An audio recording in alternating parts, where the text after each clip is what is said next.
네, 안녕하세요. 방금 소개받은 숙명여대 박종성 교수입니다.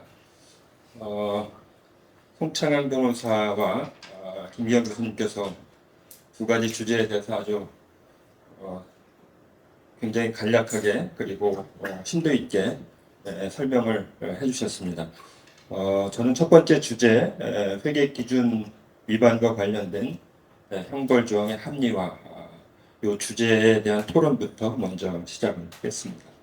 아까 그 송창현 변호사께서 이 형벌 조항이 이제 최초로 그 신설된 게 1994년도라고 말씀을 하셨죠. 현재는 2025년이고요.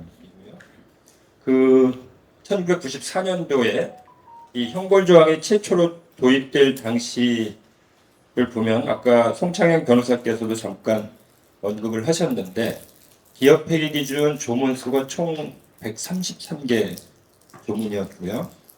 그리고 그 규정도 기준도 마치 법조문처럼 이렇게 규정 중심으로 되어 있었습니다. 그 처음에 이 법이 신설될 당시에 형사처벌 최고 수위는 징역 1년 이하 또는 벌금 500만 원 이하였습니다. 반면에 지금 2025년도에 이제 IFRS가 도입된 상황인데 뭐 그 분량은 말할 수 없이 많죠. 그리고 복잡성도 굉장히 증대가 됐습니다. 그런데 현재 그 우리 외부감사법에 규정되어 있는 형사처벌의 수준은 징역 10년 이하 또는 부당이득의 2배 내지 5배 벌금을 부과하도록 되어 있습니다. 여기에 가중처벌 조항까지 도입이 돼서 최대 무기징역까지 가능한 상황입니다.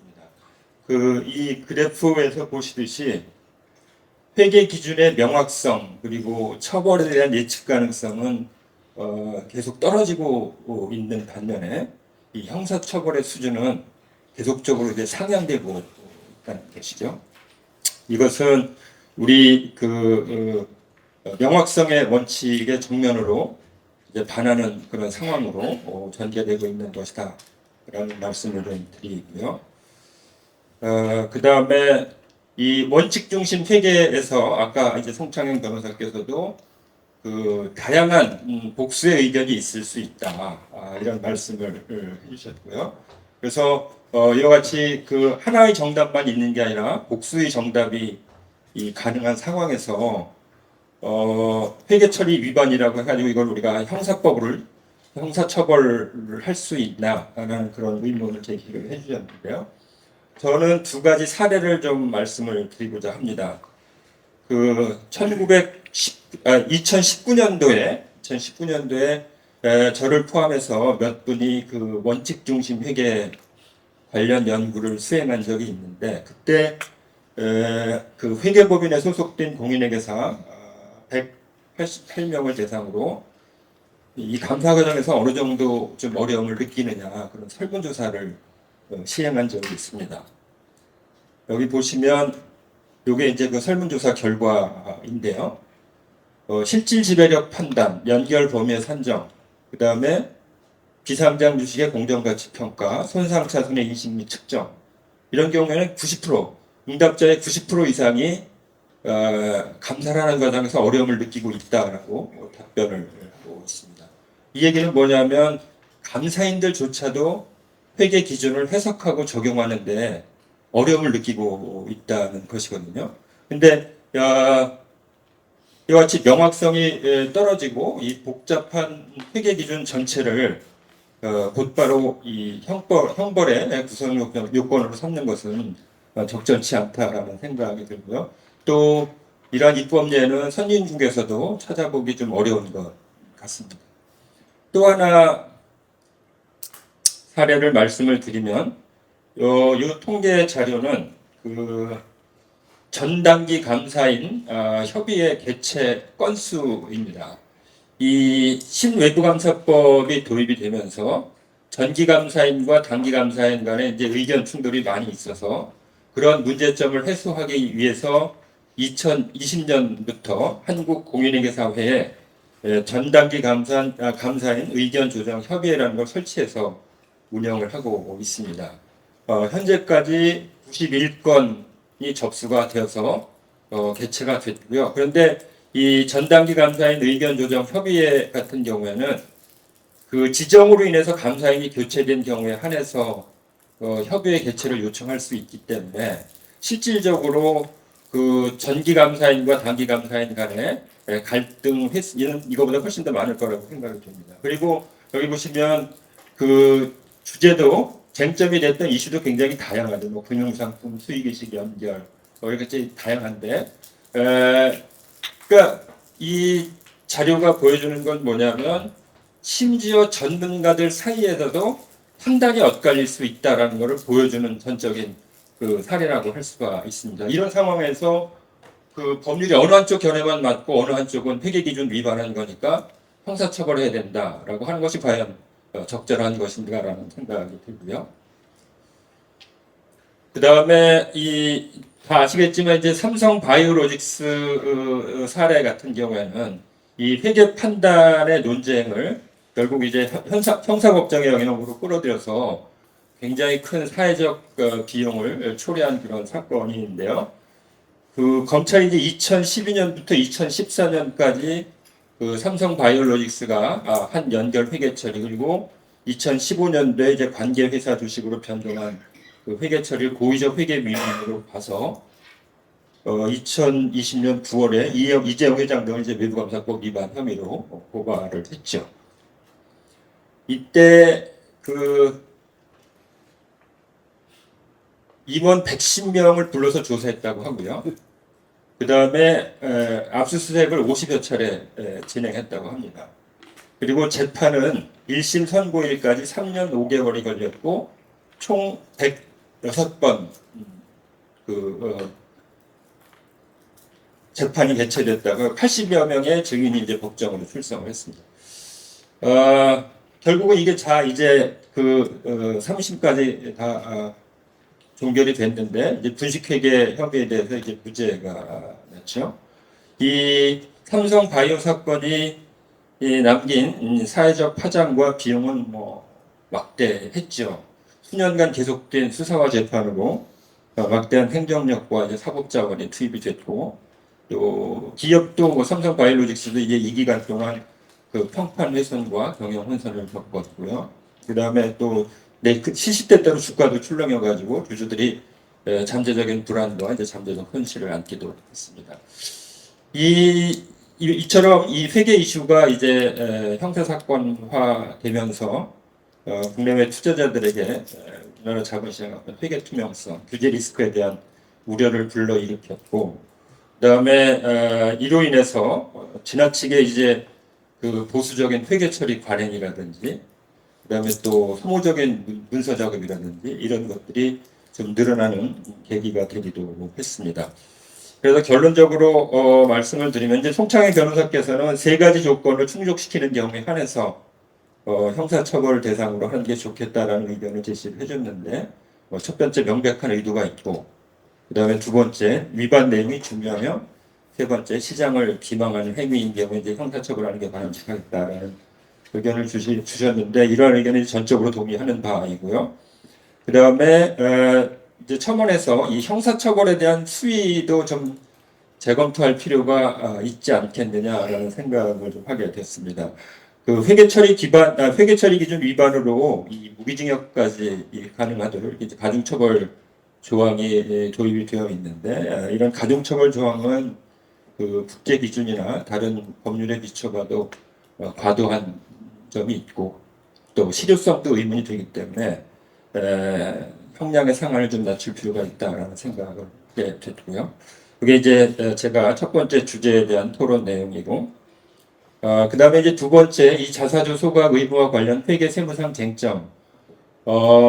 제가 좀 그 자사주 취득 그리고 이 소각에 대해서 우리나라 이 투자자들이 어떻게 반응하는지 그 선행 연구들을 좀 찾아봤습니다. 그랬더니 국내외 공통으로 자사주 매입을 공시한 시점에서 유의한 양의 초과 수익률이 관측이 됐고요. 그 얘기는 이제 자사주 매입에 대해서 시장이 긍정적으로 반응하고 있다는 것이죠. 이제 다만 우리나라에서는 그 자사주 매입을 공시한 시점보다 자사주 소각을 공시한 시점에 주가 반응이 유의적으로 크게 나타났습니다. 특히 이 IR 협의회 보고서에 따르면 코스피 상장사 같은 경우에 그 소각 공시일의 주가 반응이 매입 공시일의 주가 반응보다 한 2배 정도 더 크다고 보고를 하고 있고요. 그 다음에 요 연구는 이제 우리나라 그 시장을 상장사를 대상으로 한 연구인데 자사주 보유 비율이 높을수록 토빈 Q가 이제 유의적으로 낮다. 이 토빈 Q가 유의적으로 낮다는 얘기는 그만큼 이제 기업 가치가 낮다는 얘기입니다. 그래서 자사주를 많이 보유할수록 기업 가치가 낮아진다라는 연구 결과를 보고하고 있고 또 뭐 기업 지배 구조가 좋은 기업일수록 이제 자사주를 소각하는 비율이 높고 또 스튜어드십 코드 채택한 이에 자사주 취득은 감소하고 소각은 증가하는 경향을 보이더라라는 연구 결과도 제가 확인을 했습니다. 이런 선행 연구 결과들이 이제 시사하는 바는 뭐냐? 결국은 이 자사주 소각 자사주 소각을 의무화할 경우에 각종 투자 지표가 개선됨과 동시에 기업 가치 제고에 긍정적일 수 있다라는 점을 시사하는 거라고 할 수가 있겠습니다. 다만 그 회계적으로 이제 지분율 변화를 가져오기 때문에 유의적인 영향력 또는 실질 지배력을 둘러싼 어떤 그 논란이 발생될 수 있다라는 게 제가 좀 염려가 되는 부분이고요. 이제 단적인 게 여러분들 아시겠지만 이제 삼성생명 사례가 그 단적인 예가 되겠죠. 이 삼성화재의 삼성화재가 이제 자사주를 소각함에 따라서 삼성화재에 대한 삼성생명의 지분율이 기존의 14.98%에서 15.43%로 이제 15%를 넘게 된 거죠. 그 삼성생명은 이 보험업법상의 이제 투자한도 규제를 충족시키기 위해서 금융위의 승인을 얻어서 삼성화재를 자회사로 편입을 하게 됩니다. 그런데 이제 자회사로 물론 편입을 했지만 이제 삼성생명은 이 삼성화재 지분을 지분법 적용 대상으로는 판단하지 않았고 여전히 FVOCI 즉 기타 포괄손익 공정가치 측정 금융자산으로 분류를 했죠. 왜냐하면 이 규제 목적으로 정해지는 자회사 편입이 곧바로 어떤 회계상 지분법 적용 의무를 발생시키는 것은 아니다라고 판단을 해서 기존의 회계 처리 방식을 유지를 했던 것 같습니다. 그런데 반면에 이제 시민단체 등은 자회사로 편입된 거니까 모회사로서 감독 관리 책임이 제도적으로 생기는 만큼 실질적으로 유적인 영향력이 생기는 거 아니냐. 따라서 지분법으로 회계 처리해야 되는 거 아니냐. 이런 이제 그 의견들을 제기를 하고 있거든요. 그래서 이제 자사주 소각이 의무화될 경우에 이와 같은 갈등은 더 빈번하게 발생될 것으로 예상이 되고요. 그래서 회사나 이제 감사인 입장에서 이 자사주 소각 전후 이 투자 지분 분류를 재점검하고 또 필요한 회계 처리를 좀 사전에 검토하는 것이 필요하지 않겠느냐라는 생각을 좀 했고요. 또 연결 범위와 관련해서 또 이 감사인과 회사 간에도 또 이견이 발생될 수 있기 때문에 그 회사 입장에서는 소각 전후 지배력 판단 근거를 좀 충분히 문서하고 감사인과 사전에 협의하는 것이 좀 필요하겠다라는 생각을 했습니다. 그 다음에 마지막으로 아까 그 김기영 교수님께서도 발표하면서 이제 이 자사주 소각이 의무화할 경우에 뭐 보험업법을 위반하는 경우도 생길 수 있고 또 금산법을 위반하는 경우도 발생이 될 여지가 있다라는 말씀을 해주셨는데 이 자사주 소각이 의무화되는 경우 추가적인 공시 의무도 발생이 될 수가 있습니다. 예를 들면 우리 자본시장법 147조를 보면요. 상장회사 주식 등을 5% 이상 보유하거나 이미 5% 이상 보유한 자의 지분 변동이 1% 이상 발생되는 경우 이거를 5영업일 이내 금융당국에 보고하도록 되어 있거든요. 그러면 예를 들어서 A 주주가 현재 4.8%를 보유하고 있는데 회사가 자사주를 소각하면서 A 주주 A의 지분율이 5%를 넘게 됐다. 그럼 새롭게 5% 보유자가 되어서 보고 의무가 이제 발생이 된 것이고요. 그 다음에 또 171조 자본시장법 173조에 보면은 상장사의 임원과 주유주주, 여기 주유주주라는 의결권 주식 10% 이상을 보유한 자를 저희가 이제 주유주주라고 얘기를 합니다. 이 주유주주는 임원 또는 주요주주가 된 날로부터 역시 5일 이내에 그 소유 상황을 금융당국에 보고하도록 되어 있습니다. 이런 경우에 자사주 소각으로 인해서 지분율이 변동이 발생이 되고, 그런 경우에 추가적인 그 보고 의무가 이제 생길 수도 있다는 것이죠. 그래서 이처럼 이제 자사주 소각이 의무화될 경우에 여러 가지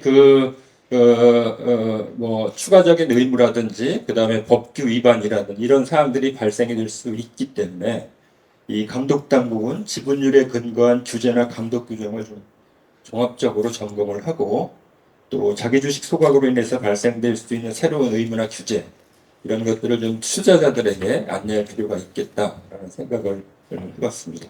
네, 이상으로 제 토론을 마치겠습니다. 감사합니다. 네, 감사합니다. 다음에는 한국상장회사협의회